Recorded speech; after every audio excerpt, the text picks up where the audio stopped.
আল্লাহর এক বান্দা ছিল নামাজে সেজদায়। তখন আল্লাহ রাব্বুল আলামিন তাকে ডাক দিয়ে বলে, বান্দা তুই যতই নামাজ পড়, যতই সেজদা কর, তোর জায়গা জাহান্নাম। এই কথা শুনে বান্দাটি বলল, আলহামদুলিল্লাহ। আল্লাহ তখন বলে, এই বান্দা, জাহান্নামের কথা শুনে কেউ আলহামদুলিল্লাহ কয়? বান্দা তখন বলে, আল্লাহ, জাহান্নামের মালিকও তুমি, জান্নাতের মালিকও তুমি। তুমি আল্লাহ খুশি হয়ে যদি আমাকে জাহান্নামও দাও, তাও আমার আপত্তি করার কোনো অধিকার নেই। আল্লাহ তখন বলেন, বান্দা, জাহান্নামে গেলে তুই পুড়ে যাবি, তোর খুব কষ্ট হবে। বান্দা তখন বলতেছে, আল্লাহ, কষ্ট শুধু আমার হবে না, তোমারও হবে। আল্লাহ তখন বলতেছে, বান্দা, তুই পুড়বি জাহান্নামের আগুনে, আমার কষ্ট হবে কেন? বান্দা তখন বলে, আল্লাহ, কোনো মায়ের কোল থেকে যদি কোনো বাচ্চা পানিতে পড়ে যায়, তাহলে কোনো মাই দূরে দাঁড়িয়ে থাকতে পারে না, দৌড়ে গিয়ে বাচ্চাকে কোলে নেয়। আমার বিশ্বাস ওই মায়ের চেয়ে কোটি কোটি গুণ দয়া তোমার বেশি।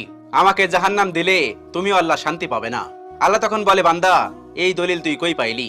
বান্দা তখন বলে, আল্লাহ, আমাদের জাতির পিতা ইব্রাহিম আলাইহিস সালাম তোমার প্রেম মুখে নিয়ে যখন নমরুদের আগুনে পড়ে গেল, তার আগেই তুমি বলে